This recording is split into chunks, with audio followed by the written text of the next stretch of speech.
My name is Peggy Zerdev, and I am the director of the Wellness Center at the Boys and Girls Club of Malibu. During the pandemic, the internet was a lifeline for social interactions and distance learning.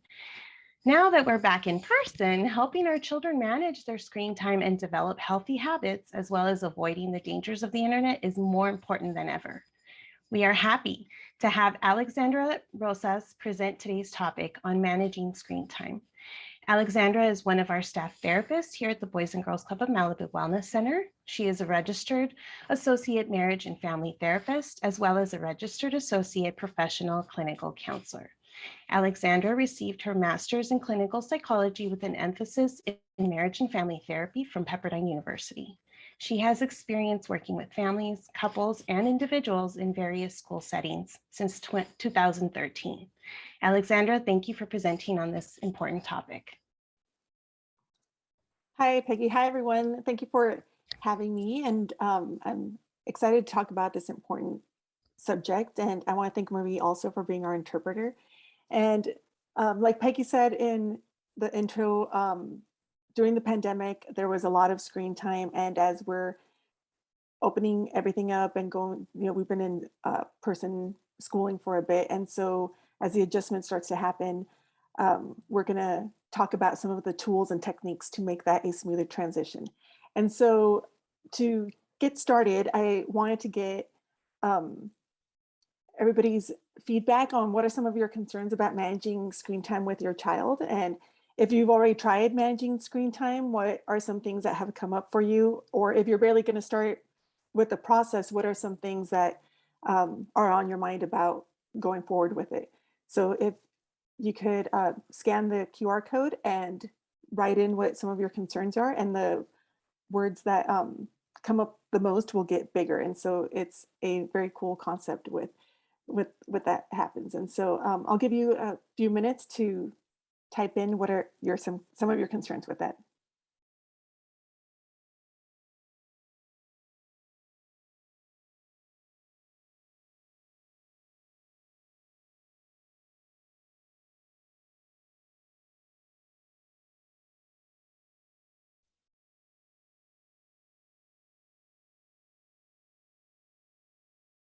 I also just want to mention that for anyone who wasn't able to see the QR code, you are able to go on your device and type in menti.com, and it will ask you for a code, which you can see on the top of the screen. Thank you.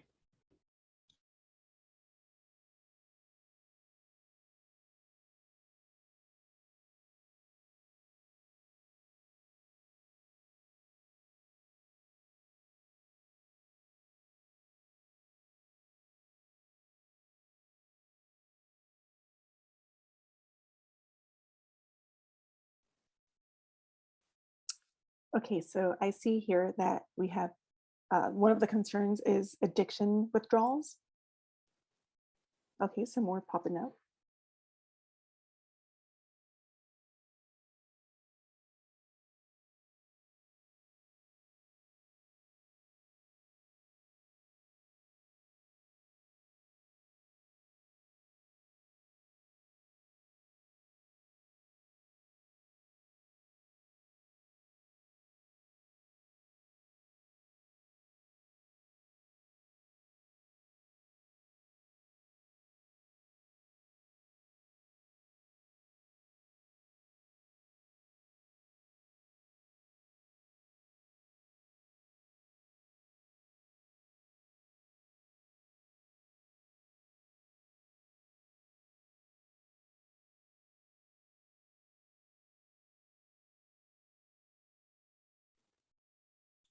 Thank you for all your answers. I see a lot of different things of addiction withdrawals, like I mentioned, tantrums, autism, exhausting, meltdowns, watching age-appropriate shows. And so we'll talk about a lot of these concerns today in today's presentation. And so after this parent workshop, here are some of the lessons that we hope you'll walk away from: an understanding of the role screen time plays in our children's lives. So how much screen time they use now, how much they used pre-pandemic, what some of the guidelines are, what some of the uses for screen time and technology that they have now. Tools to help manage their children's screen time. So that includes technological tools, parenting tools that we can use to manage and monitor that screen time to have it be less, and techniques to help child adjust to less screen time in a harmonious manner. So we're going to go over some strategies we can do as a family to hopefully help with the uh, tantrums and like the meltdowns and some of those addiction concerns, that it's going to be a big adjustment from so much screen time to lessening that screen time now. So on the next slide, here are some screen time statistics. Recommended screen time, the guideline is no more than 2 hours. Generally, like it varies per age, but in general, it's no more than 2 hours. And I'll get into more details with that on the next slide. But the screen time pre-pandemic was 4 to 7 hours a day. So it was already above the 2 hours. And then the screen time during the pandemic saw a 52% increase from the pre-pandemic time, because a lot of stuff started happening online. So it increased in multiple areas. And so on the next slide, we have screen time guidelines by age. And so for school age children, so pre-kinder and kinder, it's 1 hour of active screen time. And so what that means with active screen time, it's something that's a learning app where they're interacting with the device versus mindless scrolling of, watching something where their mind isn't being stimulated. So for 2 to 5 years, it's 1 hour of active screen time. And then for 6 to 12 years and teens, so from early elementary through high school, it's 2 hours daily of entertainment. And so that's going to vary per age group of what that means. And so for the younger children, elementary school children, it might be more learning apps or TV time, maybe some YouTube also. And then for teens, it'll be more phone time, more video games, more YouTube time, and maybe more social media. And so it'll vary per what they use it for. But either way, it's still 2 hours of daily entertainment. So here's the slide which shows how much time is actually used. So the other one was the recommended guidelines. This one's how much time they actually use.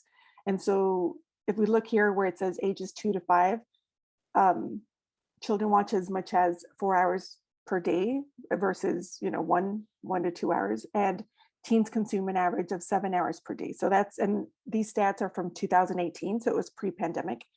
And so they were already using their screen time much more than was recommended. And then the pandemic happened, and so they had to do virtual learning. And on the next slide, we can see where the use increased to 52%.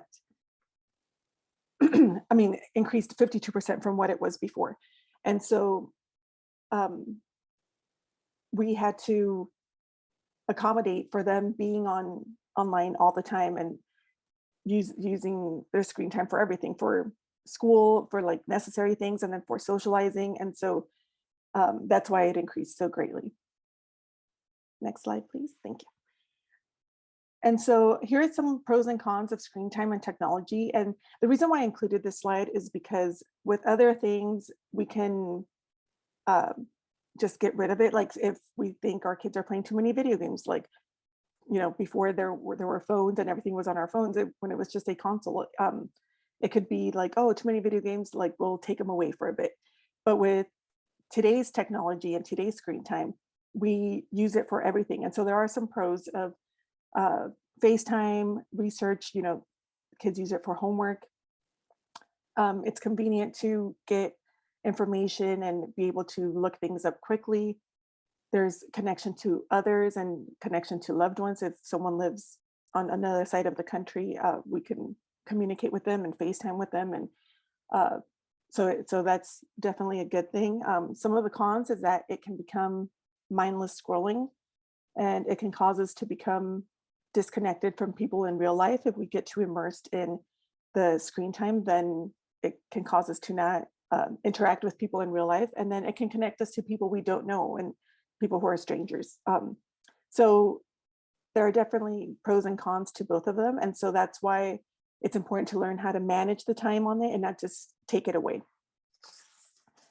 And so at the start of the, like I was saying before, at the start of the pandemic, kids were using their screen for schooling. So it was 6-7 hours at a time. And then they, had to socialize on screen. So they were using it for that. And so as we start putting back the screen time, it's important to have good communication with our children about what our expectations are and what we want. And then that way it'll make the transition much smoother. So here's how to start talking about what those expectations are. Have a conversation about what both the parent and child expect concerning screen time. So screen time for school, how much time is allotted in this category and what falls into this category? So some of these learning apps that I talked about earlier, where it was, interactive, and sometimes there's games that will teach you math or teach you, how to memorize words. And so they're fun. And so, okay, like establish that what category that falls into, and then how much time can a child spend on these apps, to learn to help them with school. And so this will be up to a family to decide what works best for their children and what they have based on the ages that they have and, some of their abilities, and it'll vary per family, but it's what works best for your family. Screen time for non-school activities. Oops, can you go back, please? Thank you. Screen time for non-school activities, it would be the same categories also of like how much time is allotted in this category and what activities fall into this category. And so the recommended guideline is 2 hours. And so, do the 2 hours go just for the non-school activities, or is it split, or what are the expectations with that? And so it's important to have those discussions with your child. Next slide, please. Another part of talking about expectations is, when will non-school screen time take place? Right after school to unwind, or after a child is finished with homework? So some families like to give the child 30 minutes maybe before, when they get home. It's like they've been in school all day, they need to unwind. So, okay, maybe some 30 minutes when they get home, and then they can do homework and chores and everything afterwards. For other families, that doesn't work for their child. So then they think it's best to come home and do homework, chores, bath, whatever is necessary. And then when all that's done, then have the screen time for fun activities, for non-school activities. And then when will screen time end? Will it be, an hour before they go to bed? Because that helps them get to sleep better. It'll prevent them from being overstimulated, and it'll help them be able to go to sleep in a more restful manner. So then having all those conversations with your child about when screen time will actually happen, the clearer the guidelines, the easier it will be for both parent and child to follow them, because they both know where they're standing. Next, please. Here are the potential topics to discuss with your child. As you're having these conversations about expectations and what you expect timing wise of when, after homework, or when you come home, or the duration of it, it's also important to talk about what is appropriate and inappropriate screen time use and social media. So some examples of appropriate use would be things for school, whether it be classes or extracurriculars or homework. A lot of teachers, ask for homework to be turned in electronically. So then that's definitely appropriate. FaceTime with loved ones, research for different things and connecting to others, socializing with some of their peers that they know. Some inappropriate screen time use would be too many video games or certain video games, especially for certain age groups. Social media in a negative manner, violence, and some sexual matter. And another topic would be social media in general, to talk about your with your child about where your family stands on social media and what each family thinks is appropriate or inappropriate. Next slide, please. So once you and your child have discussed time expectations and how much time will be used in school and for non-school activities, it is important to enforce those expectations and set rules. So some important things to remember when setting a rule and enforcing those expectations is to be specific. The more specific, the better, because then it's very clear what you want to happen. State when and for how long the behavior is expected.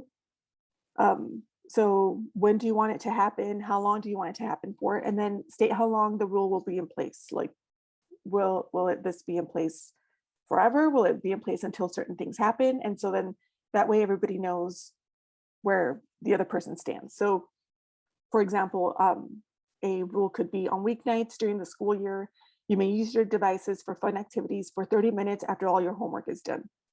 Then it's very clear what is expected instead of, I want you to use your devices less. So, your child may know what you want of, I want you to use your devices less, but it's very subjective of what less means, especially with the numbers we saw previously. If someone's on their device for 4 or 5 hours, I mean, less would be a half hour less. So if you want a certain number and if you want to get within something that is acceptable with your family or something within those guidelines, then being as specific as possible will help you get to that goal. Next slide, please. And here's an important differentiation between communication, between assertive and aggressive communication. And so it's important to keep this in mind when communicating with your child. Assertive communication is looking to come to a compromise or agreement between both people. And they also listen calmly to the other person without interrupting, while also stating own needs and wants. So as a parent, we can listen to our children and to hear what they have to say while also stating what we want. And then they can tell us, they'll listen to what we have to say about what our rules are and what our expectations are. And then they can tell us what their wants and needs are. And then through that communication, we can reach a compromise of what we want the time to be. And so some aggressive communication will be, somebody gets frustrated, they may only be looking at their own side, they speak loudly or in an overbearing way. So they're just kind of seeing their own point of view and they aren't open to hearing the other person's point of view. And so that's when it becomes more difficult to reach a compromise. And being assertive, both parties being assertive is a more effective way to communicate and to reach a compromise that both parties will be happy with. Next slide, please. Excuse me. So next are some strategies to use as a family to monitor screen time. So using some of these strategies will help the transition go a little bit smoother because you're doing it as a team. And that goes a long way with children seeing their parents do the same thing. Next slide, please.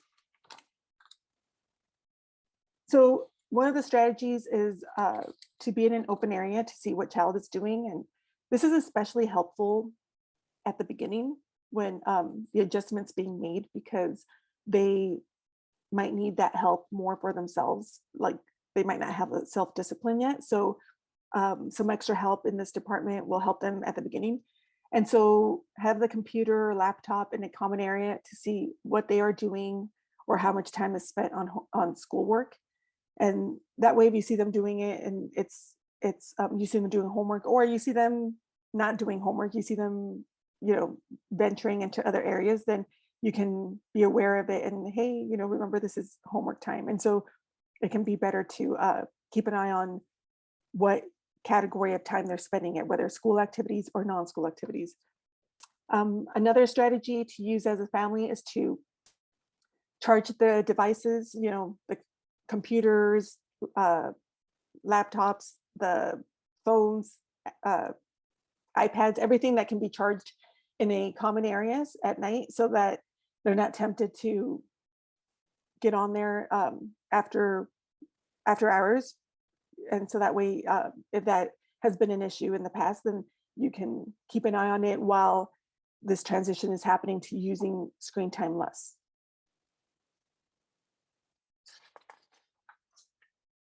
Another strategy to use as a family is to do non-screen activities as a family.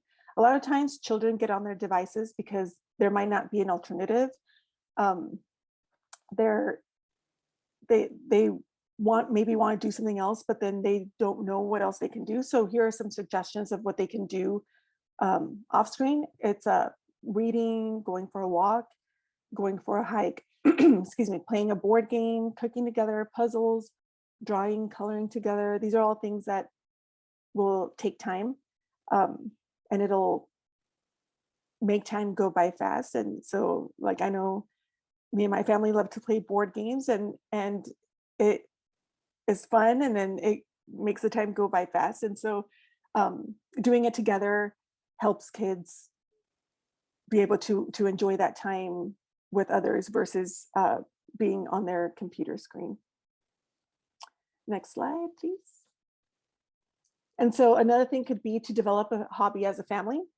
When you develop a hobby as a family, it takes time to do research on a topic, and then it takes time to do the activity, to actually do the activity. And then there's bonding and connection over doing the activity with other members of your family. And then there's also discussion and follow-up after. And so all that equals time off screen. And on the next slide, I put an example of a hobby that could be developed together, which is cooking together. And so it takes time to look up recipes, and that's always fun to be able to see what appeals to everybody in the family or most members of the family. And then next, you can go shopping for the ingredients together. And this hobby specifically is really good with picky eaters, because the more they're involved in making their own food, then the more likely they are to try it. So it could help in that sense also. And then next one, when you go eat, when you go and start making the food, it's like they start learning how to cook for themselves and like what the process is of cooking. And so they become interested in doing other things. And then the last one is enjoying the meal as a family together. And so that's the bonding and connection that I talked about in the previous slide, where it's, you know, it's interesting to have a discussion of like, oh, what would we do differently? What would we change? What did we like about it? And like, oh, maybe next time we'll try this. And so it's the kind of hobby that can keep on going, you know, and everybody benefits from it. And so I would love to hear anybody else's suggestions of hobbies that you've tried or hobbies that you think sound interesting to try as a family. And if you could put it in the chat, that'd be great, so we can learn from each other. And so next slide, please.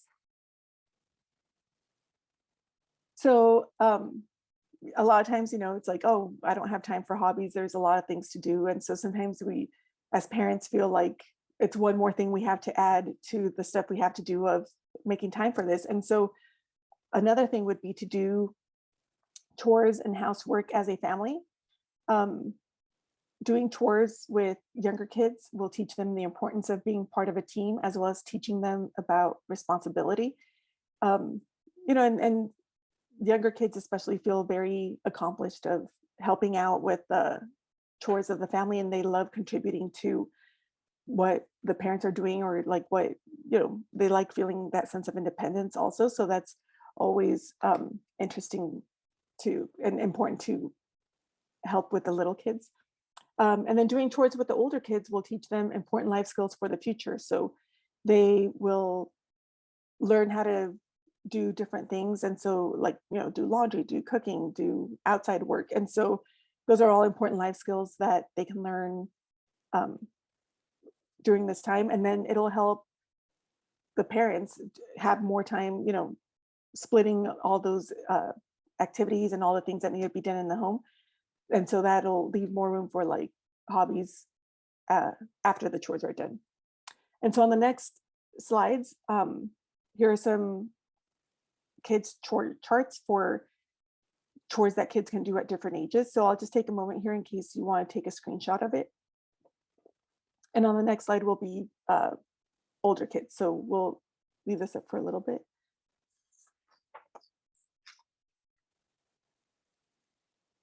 Okay, and then on the next slide, we have some chores that older kids can do, and you know, that some suggestions. So I'll let you take a screenshot of that if you wish.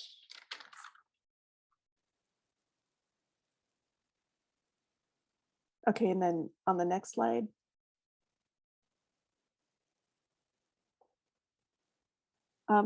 here are some physical activities by age. And so it'll have, you know, here it shows preschoolers what physical activities they can do and the time that is recommended they do it per day. So physical activities for preschoolers, 3 or more hours a day. For elementary students, 60 or more, 1 hour or more a day, and then 3 days a week. And then middle schoolers, you know, different suggestions there. And so, and teenagers, an hour plus also. And so these are all things that can contribute to activities they can do that will have them be off screen. And so if they start doing chores and they start exercising, and you know, they do the 20 minutes recommended reading a day, and so if they do these different things, they can like decrease their screen time automatically because it's being filled by these non-screen activities. Next screen, please. Thank you. So next, we're going to talk about some parenting tools to help manage screen time. So these are some of the tools that will help monitor the actual time that they are on there. Next screen, please. Okay, so here are more of the technological tools for parents can use. So some useful phone apps are Custodio, Kids Locks, and Screen Time Parental Control. And so they like Custodio uses, it'll help manage the time on there, and then it'll also help see like where your child is going and what apps are used and those kind of things. And a lot of these use the same thing. These 3 are free, and you can also use it per family of like can help keep tabs on like how much screen time the family is using also. So that's useful. The Apple iPhone usage feature and Google account with Family Link, those are also things you can use like to manage screen time. So Apple iPhone is under settings, and so you can manage your screen time per app or per type of use, you know, social media or just use overall. And so that's a handy feature. And then parental controls on your computer or TV. It varies per TV, but it's usually under settings and menus. And so you can control, you can set timers. Usually you have to do that daily, but you can also limit certain channels and stuff that you don't think are appropriate. Next one, please. Okay, here's like how to use the Google account with Family Link. And so it has the steps on how to do it. And so, yeah, I believe the slides are going to be included. So you'll receive this information. And next slide, please.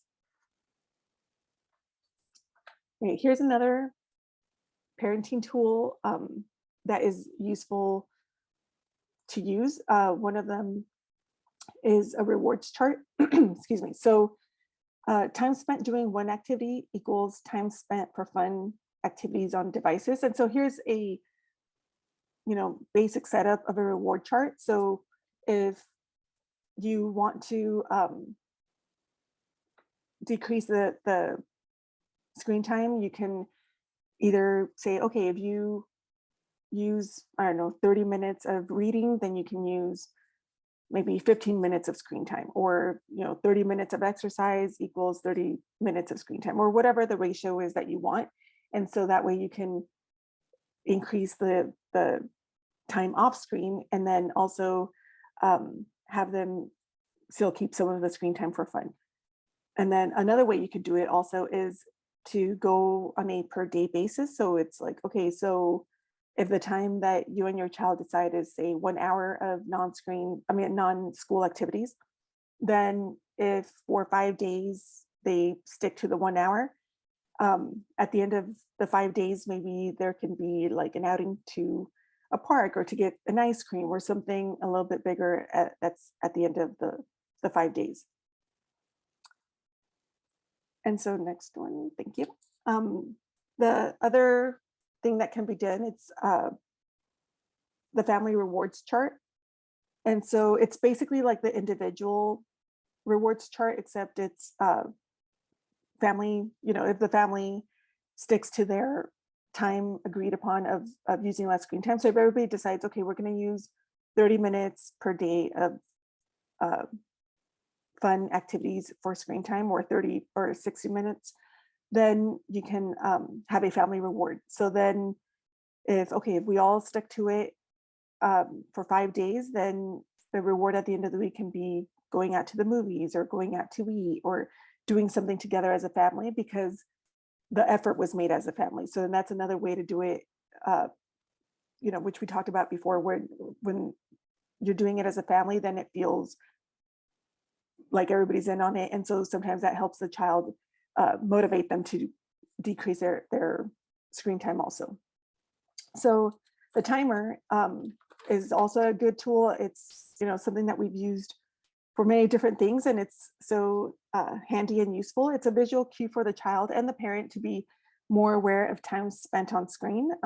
Sometimes when we think, okay, you can be on there for 30 minutes, us as parents, sometimes we're not as aware of the time, and time flies.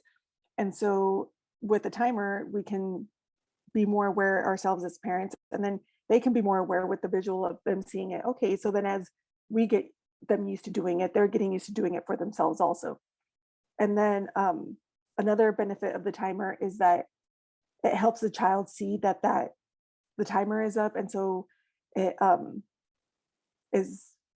is the timer is the indicator of the time being up, versus if there's no timer and you tell them, hey, time is up, then sometimes there can be some resistance there because they think you're the one ending the time. But then with the timer, it's like, okay, the timer shows us that the time is up, and so you can do it together of setting the time, and that way they know that it's the time is up, and so it's what you agreed upon, and so it's not you telling them that the time is off, and so that helps sometimes.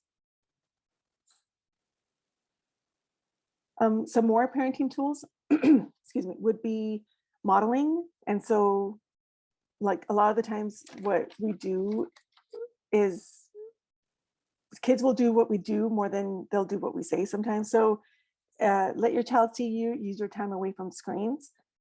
Mindfulness is very handy, of being present in the moment. And I have a good resource for that will help you, be introduced to mindfulness if you haven't been introduced to it yet, or help you more with it if you already know a little bit about it. And so it's about being in the moment and being present. And so if you start your day off screen and set the tone for the rest of the day, that can help with being off the devices for the rest of the day. Sometimes, I know our alarm clocks are sometimes attached to our phone, and so it's easy to get on there and start scrolling through other stuff. And so if we get used to waking up and doing some of these other things like stretching or stepping outside for some fresh air, maybe writing in a journal, maybe reading, or a cup of tea or water while thinking of the day ahead, then that also helps. And so sorry about that. And so the modeling is important. Next slide, please. So an important thing to remember while we're making this adjustment to less screen time is that it's going to be baby steps and patience.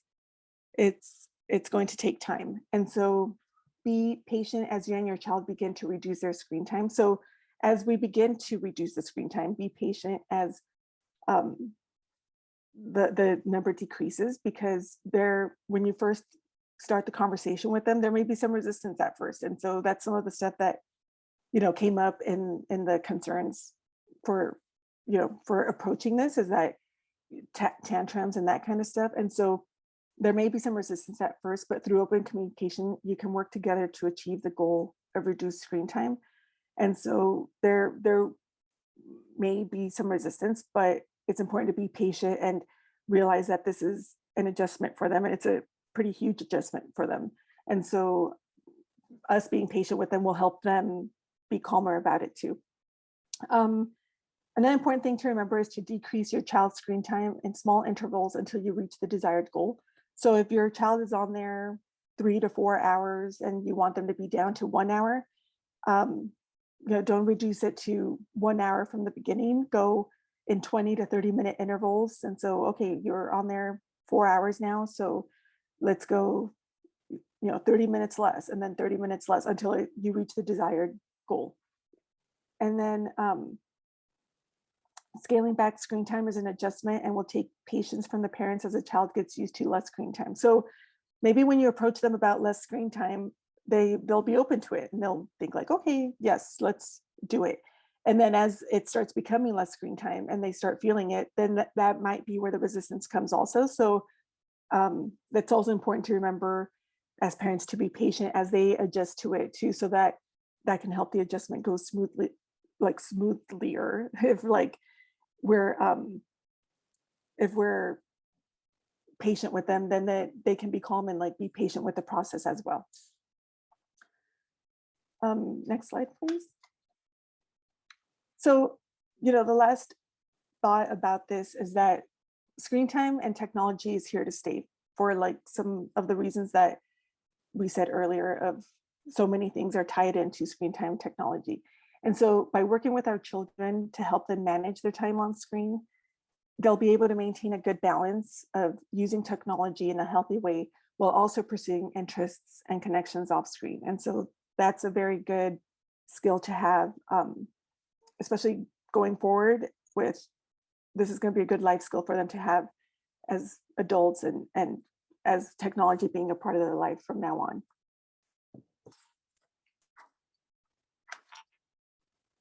And so those are the references. And then here's our information. And if you want any additional help, or if you want to reach out to us, here's where you can reach us. Thank you so much, Alexandra. It's a tough topic. When we think about trying to implement something that is very taxing in this time as well, we're all tired. We're all just as exhausted from this pandemic, or how it's affected work, or just, not having the same social interactions ourselves. And so thank you so much for bringing up some of the tools that we can use, some concepts to use.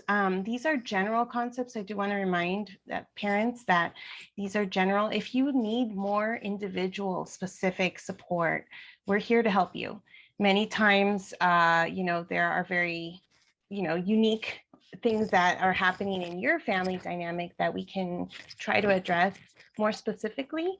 And I think for example, I know there's a parent who was sharing how they've tried everything, right? Like in the chat, they were saying that they've tried everything, rewards, taking away privileges, bribery, all of it, right? So then it's like, what else? And as long as that what else is still a possibility, that is so key, because we can only keep trying, right, to do something different that will finally work.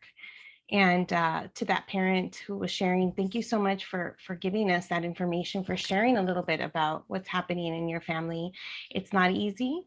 I think I can speak as well with Alexandra. I have teenagers myself. This is a constant struggle that's happening in my household as well.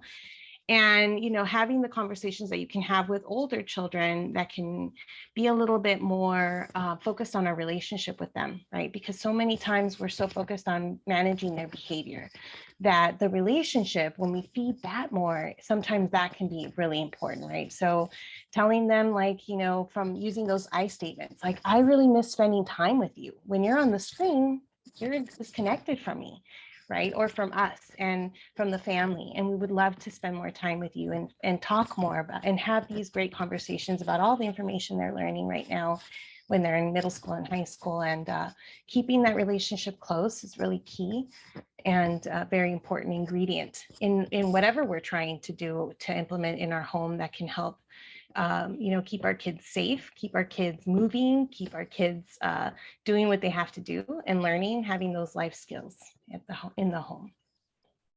Yeah, definitely. And I love that approach of the I statements of I miss spending time with you, because kids want that connection, and so they want to feel that we're not doing it to them, that we're doing it with them. And so, you know, talking to them about how we miss their relationship and giving them an alternative of, hey, well, let's try us doing this together, and we can try doing it maybe a little more what they want to do, if they're into hiking or they're into cooking or they're into drawing, if they want to, like, oh, I like art, and so, okay, let's go to the store and buy the art supplies and like figure different things out. And so that can all help. And so it's like, baby steps of, maybe at first it's a little bit of, half an hour to an hour, and then as they get more interest in that, hopefully that time will increase. Definitely. So I do want to mention that if you are finding that you need more specific help, as we were talking, please feel free to reach us. Our contact information is there. All of our services are provided at no cost to the school district. We are contracted to be here to provide this information, to support families, and we're so happy to do so. Sometimes having these conversations is just another opportunity to rebuild on that hope, to rebuild on the possibility that it can be different, because I know sometimes this can be so frustrating to every family member. It's not just ourselves or our partner, but it can also impact the other children in the home. And, a frustrated parent is very challenging for other kids too. So it's definitely something that we want to support you with. I think along on the slides, when we were talking about aggressive and assertive communication, passive aggressive exists too, right? So that just means letting them continue doing that. But I know everyone here that's with us today is not one of those parents, because I'm guessing most of you want to do something different. So finding your assertive voice as a parent, whether it's with your 3-year-old or your 13-year-old, right, is really important. So and it's going to keep changing. Like, you may find it today and then tomorrow it has to evolve a little bit. So making sure that you feel supported as a parent is really key, and that's what we're here for. Are there any questions that we can answer at this time? And feel free to use the chat or the Q&A. We can do either.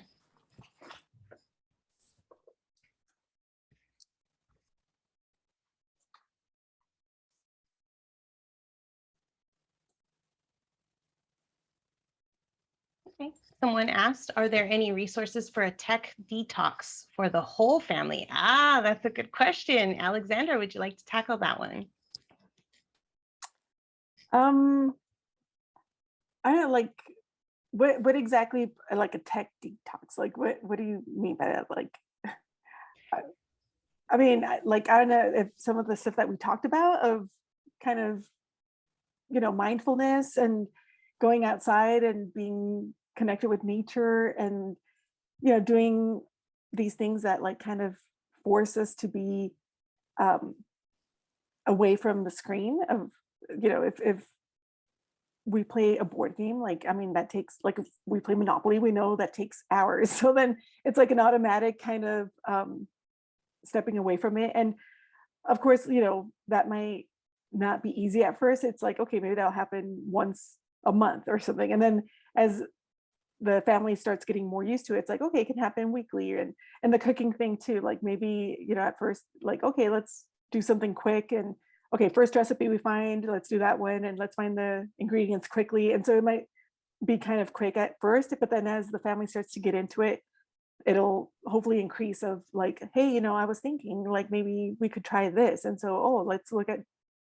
more than one cookbook, and oh, let's, go find this one ingredient at this store. And so as the hobbies start becoming more prevalent in the family's life, then usually they take up more time. So hopefully that helps with the tech detox.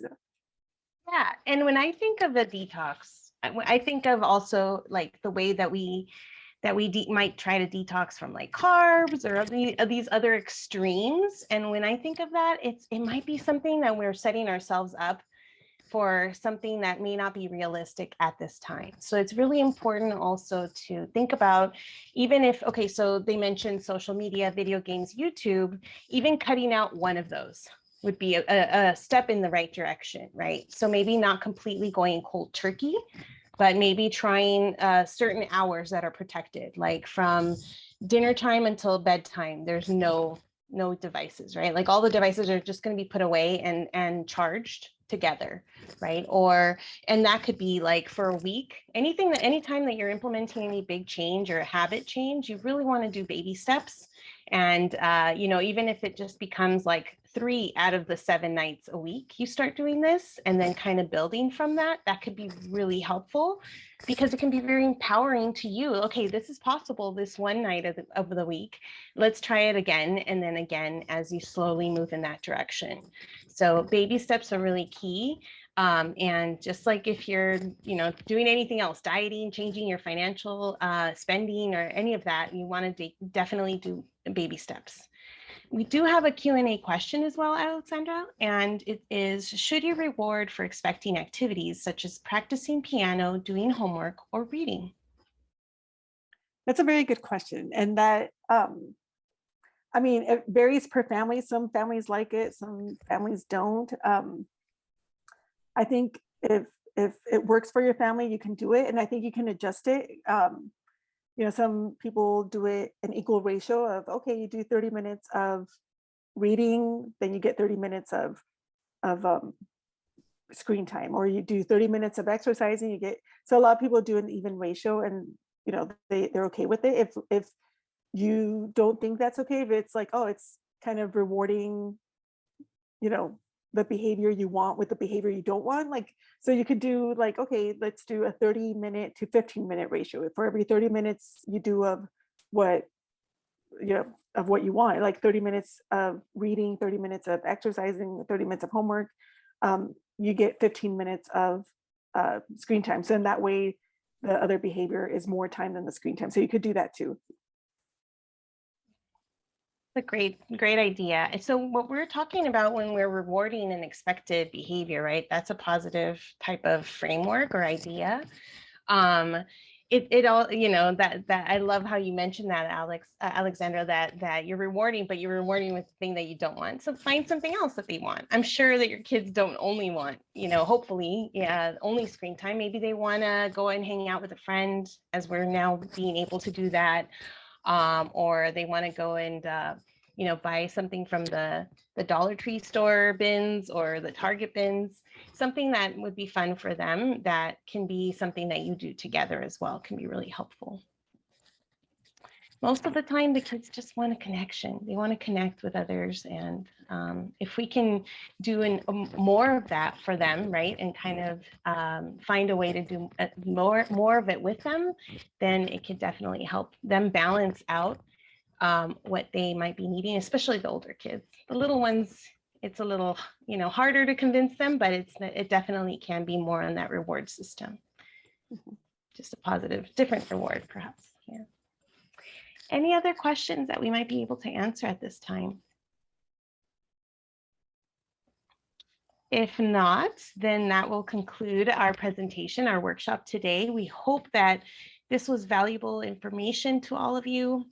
We do have another presentation coming up at the end of the month on the 23rd at 5 p.m. That conversation will be on the concepts of ruler, which is basically talking about emotional intelligence. So hopefully you will be receiving a peach jar email from the district and with that information. So look out for that. This is a series of 5 total workshops that we will present before the end of the year. So we hope you join us again. Thank you so much.